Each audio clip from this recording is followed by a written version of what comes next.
بسم اللہ الرحمن الرحیم۔ اسرائیل اور ایران کی جنگ میں پاکستان نے بہت ہی مدبرانہ فیصلے کیے ہیں اور اس کی تعریف بھارتی اینالسٹ ایم کے بدرا کمار نے کی ہے۔ آج کی اس ویڈیو میں ہم نظر ڈالیں گے کہ اس پورے کانفلکٹ میں پاکستان نے اور بھارت نے کیسے اپنا اپنا کردار ادا کیا ہے، پاکستان نے کس طرح کے فیصلے لیے اور بھارت کی کیا اپروچ رہی ہے۔ اس کے علاوہ ایران کے سپریم لیڈر آیت اللہ خامنی کا جو پہلا بیان سامنے آیا ہے، اس پر بھی بات کریں گے۔ تو سب سے پہلے آیت اللہ خامنی کے بیان کے بارے میں بات کرتے ہیں۔ اپنے بیان میں انہوں نے ایران کی قوم کو کنگریچولیٹ کیا ہے جنگ جیتنے پہ۔ اسرائیل کی شکست تسلیم کرنے پہ انہوں نے اظہار رائے کی ہے کہ اگر امریکہ جنگ میں ڈائریکٹلی نہ اترتا تو پوری کی پوری زائنسٹ رجیم ہی گر جانی تھی۔ شاید امریکہ نے اس لیے محسوس کیا کہ ضروری ہے کہ وہ خود انٹروین کرے، اور ایران نے یہ بھی ڈسپلے کر دیا کہ وہ کسی امریکن سائٹ کو ہٹ کرنے سے گھبراتے نہیں ہیں، تو انہوں نے اس کو ایک کمپلیٹ وکٹری ڈکلیئر کر دیا ہے ایران کے لیے۔ ساتھ ہی ساتھ انہوں نے یہ بھی بتایا کہ ہمارے نیوکلیئر سائٹس پہ ضرور حملہ ہوا ہے لیکن ہمارا پروجیکٹ سیٹ بیک نہیں ہوا، لیکن انہوں نے ری ایٹریٹ کیا کہ یہ ایک سویلین نیوکلیئر انرجی پلانٹ تھا۔ ساتھ ہی انہوں نے یہ بھی کہا ہے کہ اب کوئی بھی ایران کو روک نہیں سکتا گلوبل سپر پاور بننے سے۔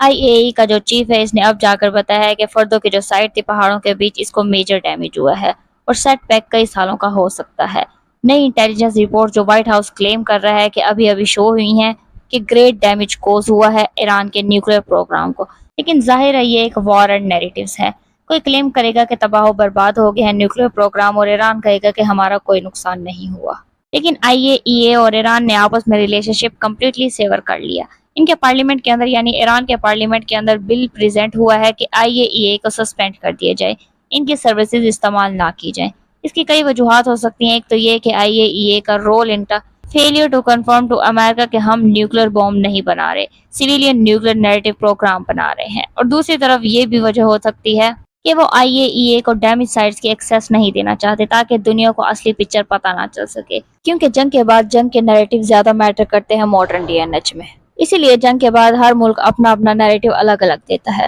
تو اب بات کرتے ہیں پاکستان کی۔ تو ایران اور اسرائیل کی بات ہو تو پاکستان میں جو جنرل نیریٹو ہوتا ہے وہ پرو ایرانی ہوتا ہے، اور زیادہ تر لوگ ایران کی حمایت میں نظر آتے ہیں، چاہے وہ سنی ہو یا شیعہ ہو۔ ایران پاکستان کا ایک ہمسایہ ملک ہے اور بڑے گہرے تعلقات ہیں، ہسٹوریکل ٹائز ہیں، پیپل ٹو پیپل کنیکشنز ہیں، کلچرل کنیکشن ہے۔ اس کی وجہ سے ان دونوں ممالک کے درمیان ایک کنیکشن رہتا ہے۔ پاکستان سے ہر سال بہت سے لوگ ایران کا وزٹ کرتے ہیں زیارات کے لیے اور دوسرے بزنس پرپس کے لیے۔ اس کے علاوہ پچھلے کچھ سالوں میں پاکستان اور ایران کے درمیان جو پوزیٹیو انگیجمنٹس ہوئی ہیں وہ بھی ہم سب نے دیکھا ہے۔ ابھی تھوڑے دن پہلے شہباز شریف اور فیلڈ مارشل آصف منیر کا وزٹ ہوا تھا، جس میں انہوں نے ایران کی ٹاپ ملٹری، پولیٹیکل اور سپریم لیڈرشپ سے ملاقات کی۔ اب بھارت کی پوزیشن دیکھیں ایران کے حوالے سے تو وہ کافی حد تک چینج ہو چکی ہے۔ اگر آپ 8 سال کے مقابلے میں دیکھیں، پاکستان سی پیک لانچ کر رہا تھا تو بھارت فوراً ایران پہنچ گیا، اور افغانستان، بھارت اور ایران نے ایک تصویر شائع کی اور دنیا کو یہ پیغام دینے کی کوشش کی کہ ہم سی پیک کا متبادل لانچ کرنے جا رہے ہیں۔ چاہ بہار رپورٹ پر بھارت کی انویسٹمنٹس ہوں گی اور گوادر کو ہم فیل کر دیں گے، یعنی بھارت نے صرف اور صرف پاکستان کو نیچے دکھانے کے لیے افغانستان اور ایران سے قریب ہونے کی کوشش کی، گراؤنڈ ریئلٹیز کو سائڈ پر رکھ کر۔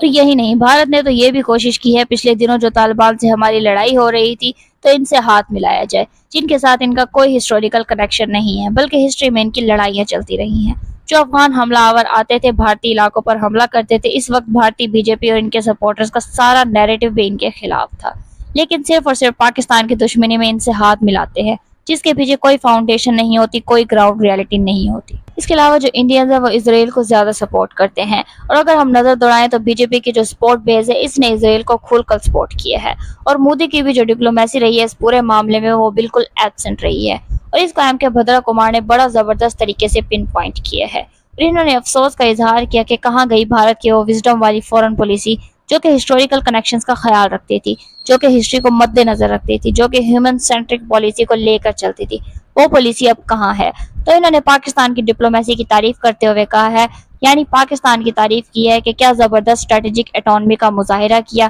یعنی انڈیپینڈنٹ فورن پالیسی کا مظاہرہ کیا ہے، اور US کے ساتھ زبردست معاملات ہونے کے باوجود پاکستان نے روس اور چائنا کے ساتھ ہاتھ ملائے اور ایران کے حق میں ایک قرارداد پیش کی یونائٹڈ نیشنز کی سیکیورٹی کونسل میں۔ وہ اس چیز پر حیران ہوئے کہ پاکستان نے بہت زبردست طریقے سے یہاں پر ملٹری الائنمنٹ کا مظاہرہ کیا کہ پہلے امریکہ کے ساتھ اتنی زبردست انگیجمنٹ کی اور اس کے بعد روس اور چائنا سے بات چیت کی اس جنگ کو رکوانے کے لیے، اور ان کے مطابق ان تینوں کنٹریز کا اہم کردار ہے اس جنگ کو رکوانے میں۔ اس میٹنگ کا ذکر کیا